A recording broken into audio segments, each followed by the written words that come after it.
For some time, I've been wondering how I can articulate everything I've been feeling on this matter and the many layers and dimensions that are playing into life on Earth at this time. We are undoubtedly living in a highly traumatized and traumatizing world. Our physical experience is unprecedented in its global conditions. Never before on Earth has there been this volume of people with this volume of trauma being witnessed and experienced simultaneously. We are witnessing on the global stage multiple genocides playing out simultaneously. The genocide in Palestine, the genocide in the Congo, and we are living through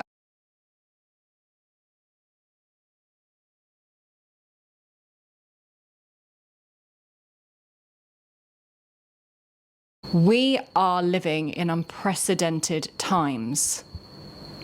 The assault on our humanity is inspiring and evoking reactions in us as individuals that I believe are new for the human experience, because this is the first time on Earth when we have conscious awareness through the network of globalization, through mass media, through social media. We have conscious awareness of what's happening on almost every single corner of the planet.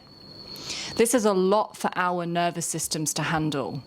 As humans, we've evolved very quickly out of living in settlements and living simple lives to living highly technical, highly connected lives where we are being exposed to content, images, experiences of hundreds, if not thousands, if not millions of people around the world all the time. This is a tremendous amount of energetic information for us to be processing. And I believe how globalized the world is right now, in terms of how interconnected we are, is a reflection of the spiritual dimension of how lucid we're becoming to our interconnectedness. Now, we could argue that the majority of humanity is still asleep, but I believe that this reflection via globalization is a manifestation of the potency of those who are awake and their levels of lucidity and how much that's impacting global awakening. Because it's not about the quantity of people awake, it's the quality of awakening on the planet that's going to shift collective consciousness. And there are many that are now waking up to their multidimensionality, waking up to the fact that we are not just these bodies, we are not just our thoughts, waking up to the fact that this fear-based matrix is indeed an enslavement matrix. And what we are witnessing on the global stage right now, the atrocities in Palestine, the Zionist agenda, the fear-based matrix in full force, holding no prisoners, excluding no one through various interventions, whether it's carpet bombing, whether it's geoengineering, whether it's experimental quote-unquote vaccines, whether it's the poisoning of our foods, whether it's the poisoning of our air quality, whether it's the gaslighting, manipulation, coercion from our governments. No one is being untouched by this agenda to destroy humanity, to destroy the heart of humanity. This is a spiritual war. And so I want to speak to this level first, because it's important to acknowledge the pain that is being experienced and lived on Earth right now by millions and millions and millions of people. I do not believe our spiritual path is one that is inviting us to ignore the pain of our physical reality. If you've watched any of my content, you'll know that I am one for inclusion and embracing and opening the heart, not bypassing the realities of our human experience. But there is another dimension to this, which I'm going to speak on in a moment. So at a physical level, we are being directly and indirectly traumatized, exposed to trauma, and bombarded with toxicity and an agenda that is intent on degrading humanity and synergizing humanity with artificial technology and moving human consciousness further away from illumination and enlightenment and further into enslavement and conditioning. The horror of this cannot be understated. We are all as one. We are one web of life. We are one interconnected world, made more physically tangible through globalization, but energetically, this has always been true. This always is true. We are expressions of one singular force of life. And so if you're finding yourself in states of hopelessness, despair, anger, fury, despondency, confusion, and any other manner of expressions that feel quite disturbing, that's about right. Because the conditions on Earth right now are incredibly disturbing. The experiences I've been having over the last few months with my Kundalini awakening are not separate to the experiences that have been happening on Earth. I recognize that the amount of rage, fury, despondency, depression, hopelessness, powerlessness that I've been purging through my own awakening is directly linked to the collective purge that is happening right now, directly linked to the collective suffering that's being endured right now. And it's likely that on some level, whether you're conscious of it or not, you are feeling this too. The more awake and lucid we become within our own individual experience, the more we become connected to and reawaken to the connection of life on Earth. And so our own individual experience is often then mirroring what's happening at the global level. Because this purge of consciousness, this evolution of consciousness, this drive for us to seek and expose truth is not just happening individually, it's happening collectively. As above, so below. The micro and the macro are indeed linked. So if you found yourself in these states recently, it's no mistake. There's nothing quote unquote wrong with you. The conditions on Earth are truly unprecedented. And this is a lot to hold. I know at a personal level, I've been processing personal content, survival, stress, and trauma that has been the most challenging I've ever had to face. Experiences that were not even in my conscious awareness until fairly recently have surfaced. Memories within my nervous system, within my body, have begun to come online again. And this has caused responses within my body and purging through the Kundalini awakening process that have left me in states of not being able to function properly, in altered states of consciousness a lot of the time, in a lot of somatic releasing states. And so I think it's important to recognize that individually and collectively, we are all processing our unconscious content and simultaneously witnessing the emergence of unconscious content on the global stage to finally be acknowledged so that we can choose a more conscious, lucid, aware, heart-centered way of being. At times, I think it's just a miracle if we're able to stay embodied at this point, if we're able to stay incarnated. Because the conditions right now and what we are being asked to face after millennia of unconsciousness, after millennia of closing our eyes to the horrendous, horrific, unconscious states that have been perpetuated on this earth, it's a lot to hold. It's also undeniable. It's also completely necessary. We cannot evolve. We cannot move into more harmonized states on this earth unless we're willing to bring illumination to the unconscious aspects of individual and collective consciousness. There's no way around it. There is no savior coming to wipe the karmic debt clean. There is no one coming to liberate us. The liberation now happens through each and every one of us. This is the spiritual maturation process. This is what is meant by the second coming of Christ. It is a consciousness that is awakening in the heart of every human being. The evolution of consciousness is a direct result of mastery. It is not a result of being passive. It is not a result of resigning. It is not a result of allowing another being to do the work for you. It is a result of heart opening. It is a result of radical responsibility. It is a result of choosing to honor truth above all things. It is a result of our conscious awakening. Make no mistake about that. And so we are living in unprecedented times, and the conditions on earth are undeniably painful, traumatizing, dysregulating, destabilizing. And if we are just engrossed at this level of reality, if we are just caught in the cycles of trauma, if we are just caught in our pain and our suffering, if we are just caught in the cycles of witnessing and experiencing trauma, then our situation on earth could indeed feel quite hopeless. But the spiritual dimension and the spiritual laws and the spiritual realities are not rendered obsolete just because the conditions on earth are challenging.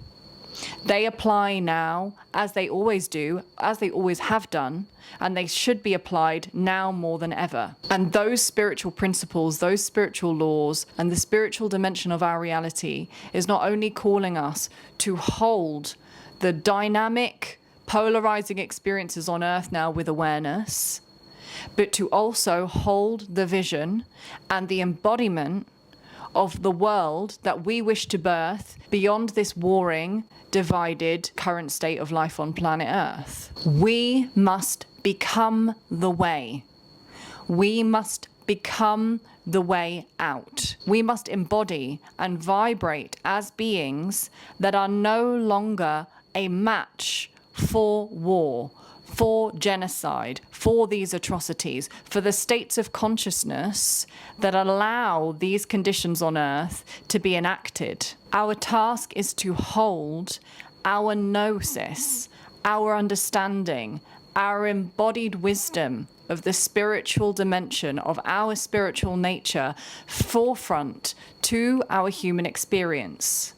We are being asked to remember the way of love. Remember the highest path, the highest course, in spite of the earthly conditions. So that can feel like a dichotomy, that we are simultaneously experiencing and witnessing atrocities at unprecedented levels, and simultaneously we're being asked to hold the state of consciousness that is untouched by those atrocities, and that is love. I know this is a big ask. I know that this feels like a huge task.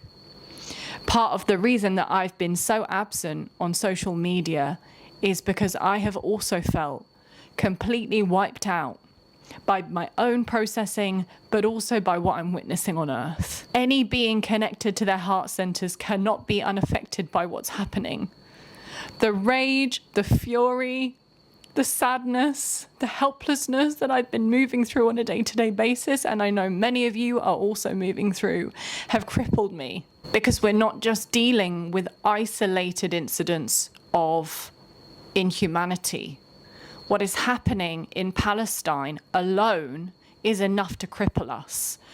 The witnessing of the inhumanity of what is happening is enough to cripple us. And then it's also widening our lens and recognizing that those atrocities, that level of inhumanity has been happening across the globe, is happening across the globe, and is being perpetuated by the very governments and holders of power that we have been coerced and programmed to put our trust in. This is gaslighting, betrayal, manipulation at its highest and most evil levels. And we also have to recognize that the forces behind this level of evil are not human. There are human puppets enacting these evils. But the consciousness driving this level of evil is not human. This is true spiritual warfare, and that war is raging astrally. Not only physically are we seeing division, but energetically the spiritual conflict is most abundant in the astral plane. This is where the demonic and satanic forces that are driving the globalist agenda are truly pulling the strings from. But beyond even that level of division and that level of warfare, there is union to be found, and that is with God. That is by choosing radically choosing to walk the path of love. And there is the spiritual invitation to remember, to reawaken, to stop allowing ideologies and the lower mind to separate us, to pit us against one another, to recognize that no ideology, no belief system, no way of being should ever have an impact that harms another being. If it does, the spiritual invitation right now is to move beyond that ideology and that belief system. Can we sacrifice tradition? Can we sacrifice religion? Can we sacrifice questionable ways of being if they don't serve the heart, if they don't serve unification?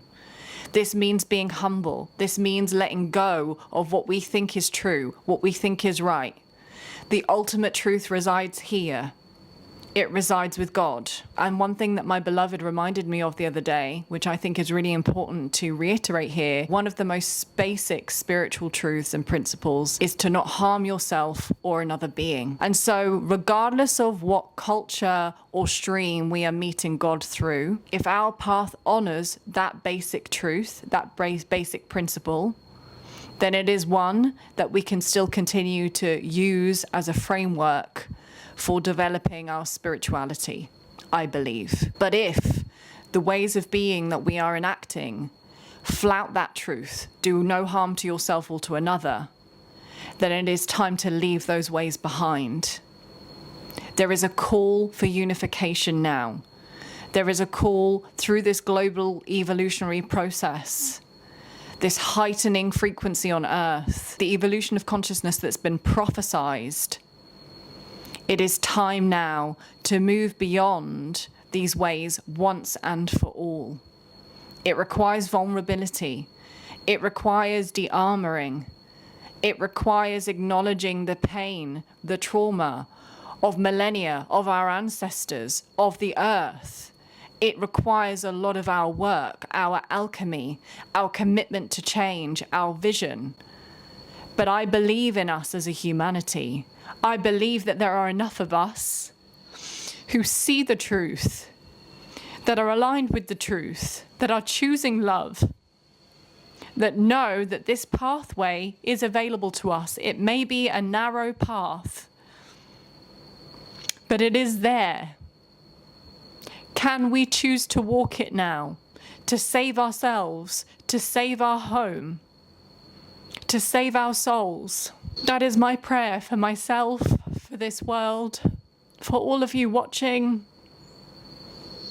for all of those in suffering, for all of the perpetrators who are blind to what they are doing to others, and to the forces that have been severed from God's love. I pray for them the most, and I pray for divine justice to be served. We now must become the enactors, the enforcers of divine justice, by choosing the path of the heart, which is not just a soft and fluffy place to be. The heart, in its true form, is radical, unconditional love, which is synonymous with truth. To be anchored in love is not to be a bystander. To be anchored in love is the highest path a person can choose, in my opinion. That is the path we are being called to walk now. From my heart to yours, may we continue to become the way. May we continue to be the change we seek. May we take the example of all realized beings who have been on earth, sharing truths that we were not ready to digest. May we recognize their truth now. May we recognize their message now. And may we strive to become the way. May we strive to become masterful. May we strive for the betterment of ourselves, of humanity, and of our stewardship here on earth. Let's just take a deep breath together. Breathing in to open our hearts. Exhaling to release the tension that we hold. And from this space of the heart, can we honor all the ways we are being called to think, to feel, to embody, to move, to act, to create? Can we let the heart, which I believe is informed by the whole, by the singularity of love, can we let the heart lead us forwards? What is being asked of us now? What is the truth we're being asked to live, to acknowledge, to speak on? Can we follow that courageously? Can we become the way? I'm sending so much love to each and every one of you. Keep going. I know it's a narrow path, but none of our efforts are missed. None of our efforts go unnoticed. None of our efforts are wasted. Every step in love, as love, towards love, is a step towards the new earth. Go well, and I'll speak to you again soon.